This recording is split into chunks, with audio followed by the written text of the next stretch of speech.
So, who influences goths? Whose fault is it that I look like this? Because seriously, you've got a lot to answer for. Okay, so people have asked me before, who influences me? Who were my sort of main influences as to how I ended up looking like this and how I ended up liking the kind of things that I like?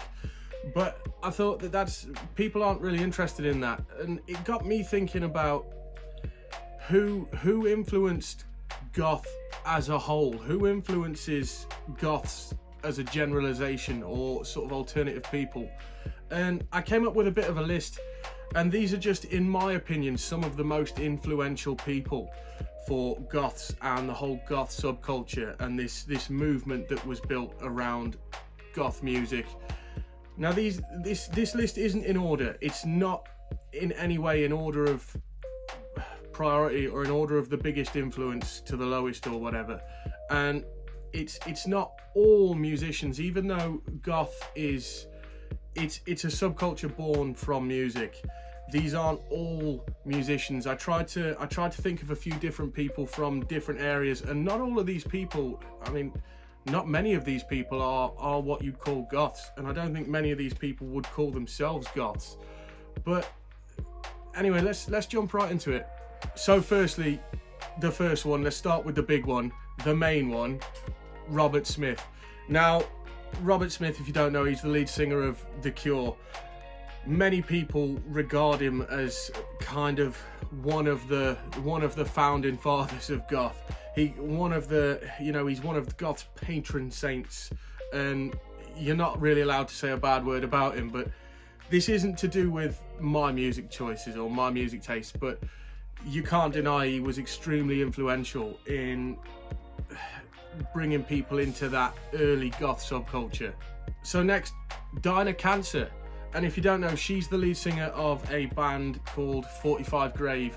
Now, I mean, just look at this girl. She's goth AF. Again, she's from a similar time. She's from an earlier time of goth music where this was sort of just breaking out and becoming, it was never mainstream, but becoming sort of more to the forefront of people's attention. And around a similar time, obviously, you've got Susie Sue of Susie and the Banshees. I mean, again, she is definitely widely regarded as one of the founding members of the goth subculture and the early goth movement. Glenn Danzig of Danzig fame. Look at the dude.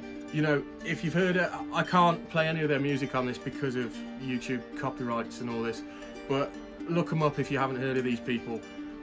You spend a couple of minutes listening to some Danzig tracks and you look at some pictures of them, it will become obvious.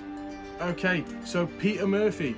Now that's a name you might not have heard, but Peter Murphy's the lead singer of a group called Bauhaus. And again, they were one of the founding groups of the whole sort of goth music subculture. Ian Astbury, lead singer of The Cult.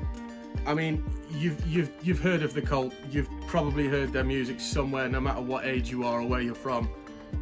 Look at the guy, he's goth AF. Jim Morrison, lead singer of The Doors. I mean, their music was, they were very poetic with their music. It's kind of a massive influence to some of those, especially some of those early trad goths. The deep sort of seated meaning behind a lot of the lyrics and all of that. You can see how these guys were adopted by the goths. Amy Lee of Evanescence.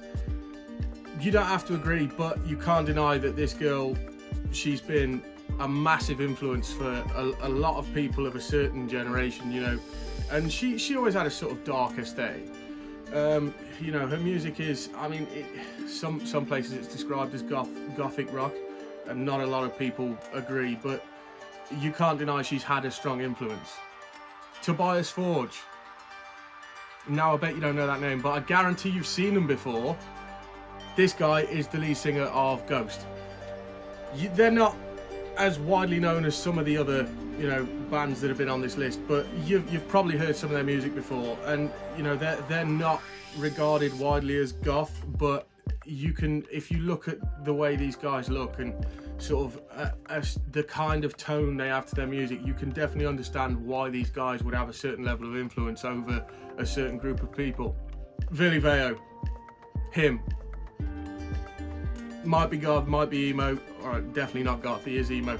But this guy had a massive, massive influence over a group of kids around a very certain time, you know. But this guy, again, I mean, you see sort of heartograms everywhere. How many people didn't have at least a single song off one of the him albums back in the day?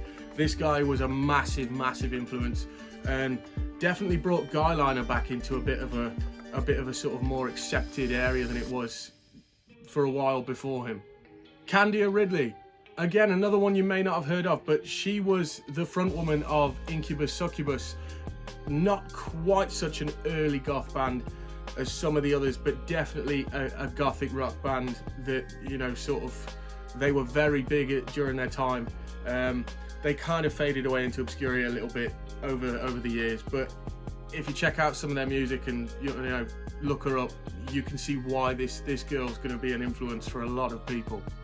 Eric Draven. Now, I told you that this wasn't going to be all musicians. Eric Draven, if you don't know, is the Crow from the movie The Crow. I mean, the guy, he just bleeds goth. The whole point of that film is he's the goth, basically.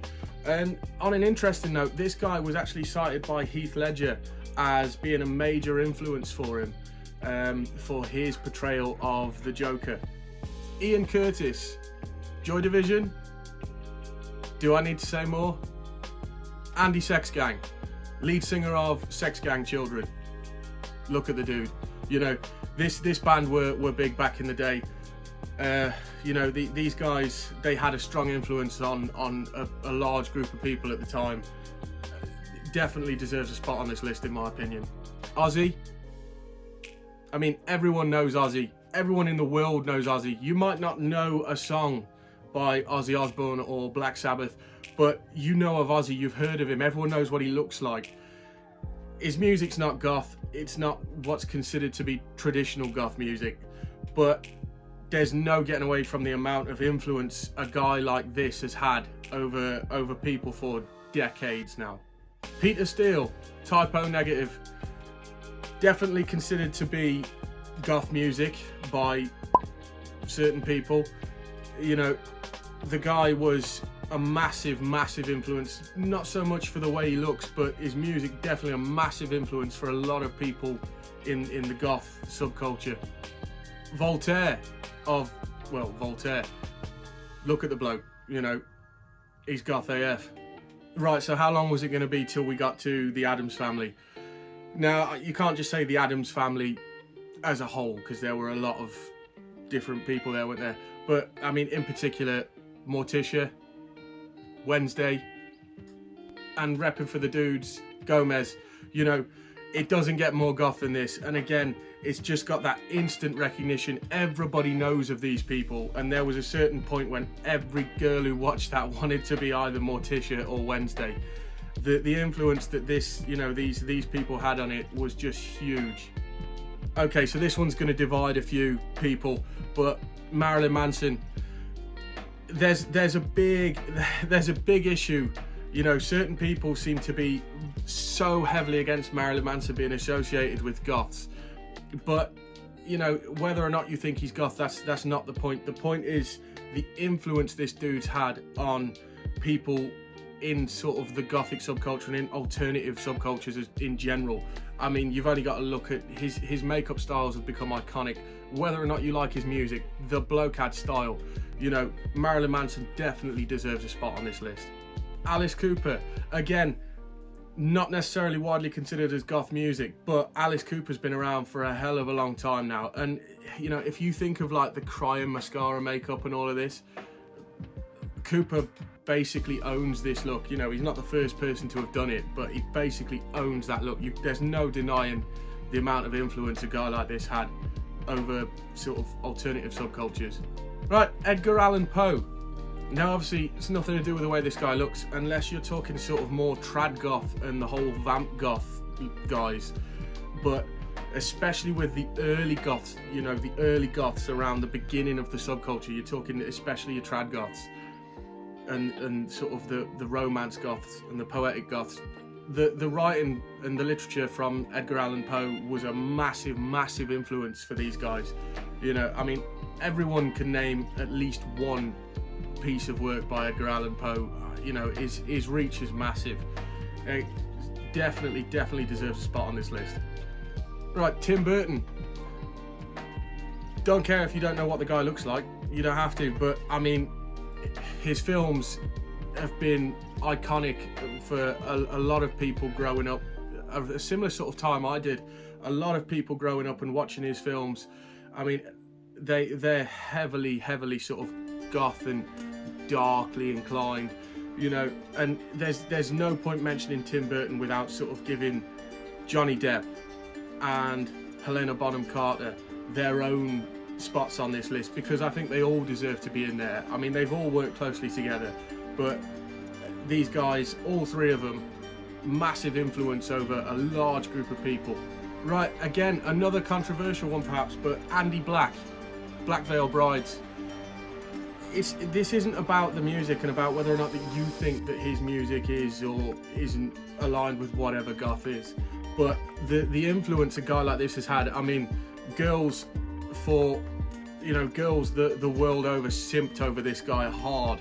Do you know what I mean? And someone like that, his style is very sort of goth in nature in some regards, and just the fan base that this guy had and still has, is, you can't deny that there's going to be a huge level of influence there for a lot of people.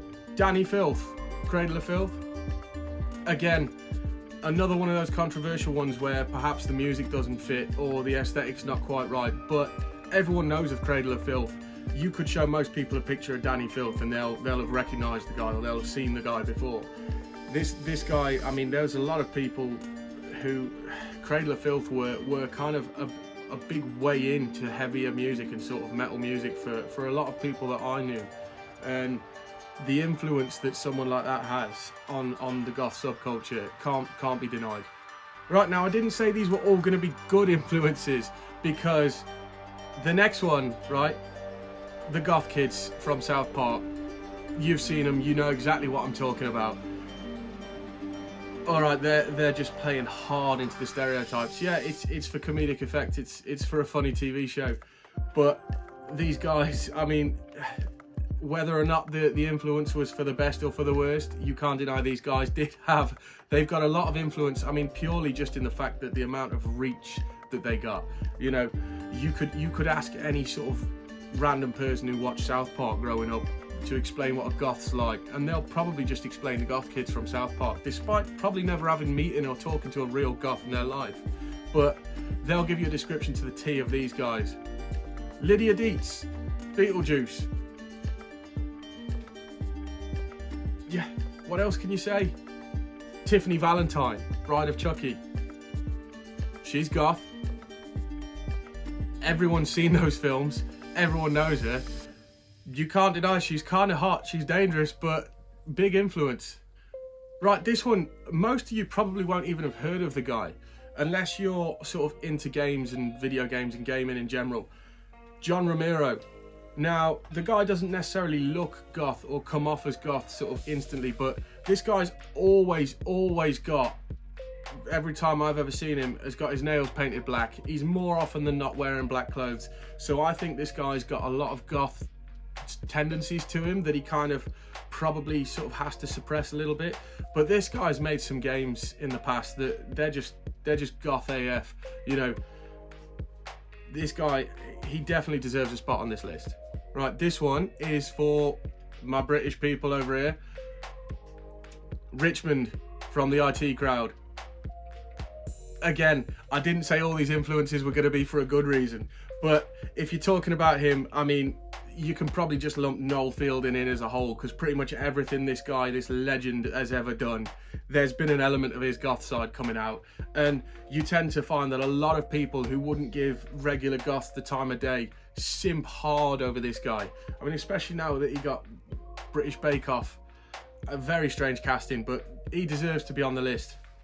Now finally, this one, the last one, I kind of put this girl on the list for my own personal reasons, mainly because she's hot.